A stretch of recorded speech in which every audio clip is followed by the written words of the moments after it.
ناظرین آداب، آوازنامہ کے پروگرام اخباروں کی دنیا میں میں ہارون رشید آپ کا خیر مقدم کرتا ہوں۔ پیش خدمت ہے شہریار جلال پوری کا مضمون، کیا دفعہ 341 پر بھی فیصلے کا وقت آ گیا؟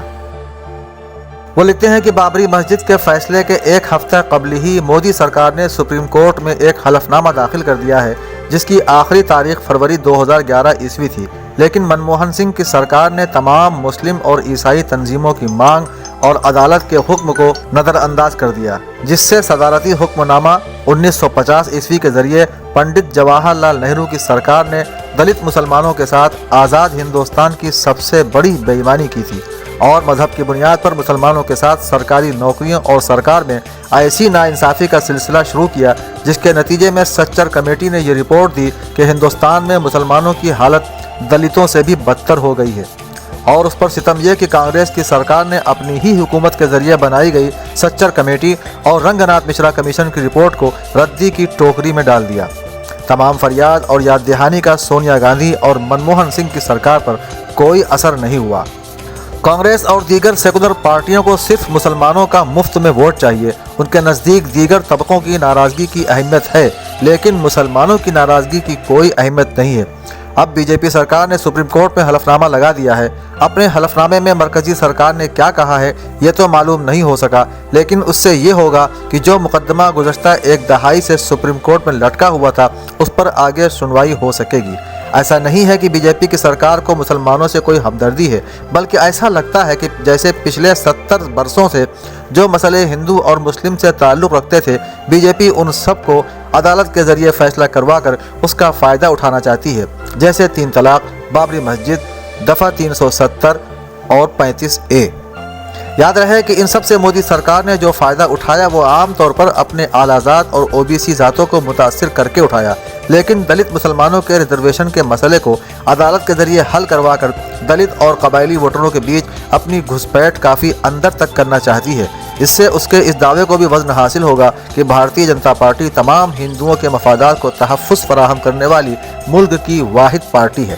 ان سب باتوں کے باوجود بھی ہم کو ایک بار عدالت کے اوپر اسی طرح یقین کرنے کی ضرورت ہے جیسے ہم نے اب تک اس کے فیصلوں کو مانا ہے، چاہے ہم اس سے اتفاق رکھتے ہوں یا غیر مطمئن رہے ہوں۔ یاد رہے کہ ہندوستان کے آئین میں یہاں کے سبھی باشندوں کو یکساں حقوق حاصل ہیں۔ مذہب اور ذات کے نام پر کسی کے ساتھ بھید بھاؤ یا تفریق نہیں برتی جا سکتی، لیکن اس کے باوجود پنڈت جواہر لال نہرو کی سرکار نے 1950 عیسوی میں صدارتی حکم نامہ جاری کر کے دلت مسلمانوں کے ساتھ مذہب کے نام پر بھید بھاؤ اور تفریق والا قانون نافذ کیا، جبکہ وزیر اعظم پنڈت جواہر لال نہرو اور صدر جمہوریہ راجندر پرساد دونوں وکیل تھے، قانون کے ماہر تھے اور آئین ساز اسمبلی کے سب سے اہم رکن اور صدر تک تھے، لیکن انہوں نے آئین کی دفعہ 366-24 کی خلاف ورزی جان بوجھ کر کی، کیونکہ اس دفعہ میں یہ بتایا گیا ہے کہ کس پیشے کو کرنے والے لوگ دلت یا SC ہوں گے، اس میں مذہب کا ذکر نہیں کیا گیا ہے۔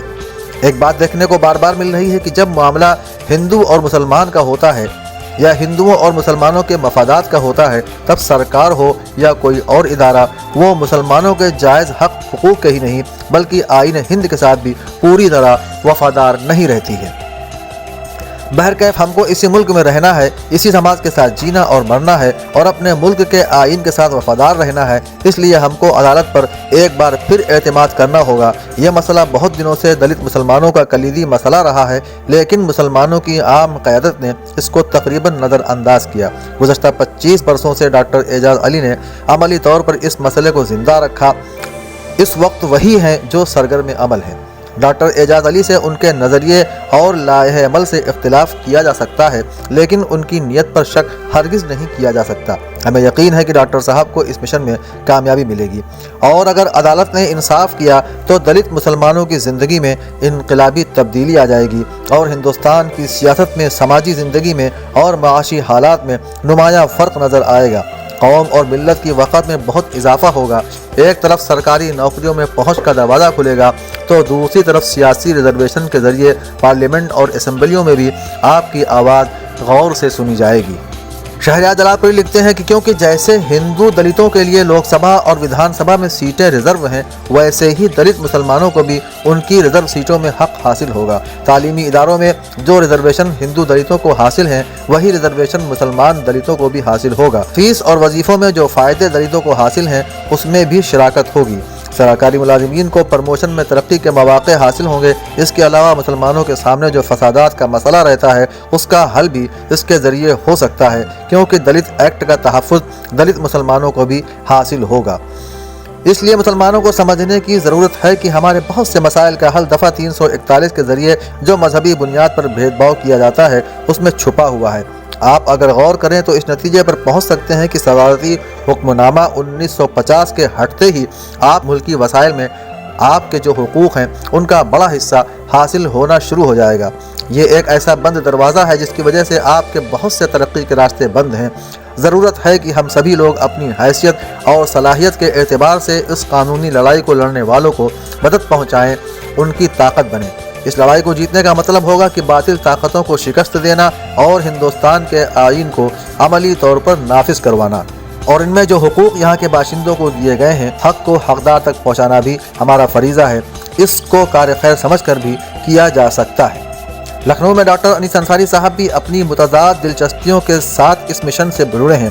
نیتوں کا حال تو اللہ جانتا ہے، لیکن ان کی آواز ہر اسٹیج سے دفعہ 341 کے حق میں سننے کو ملتی ہے۔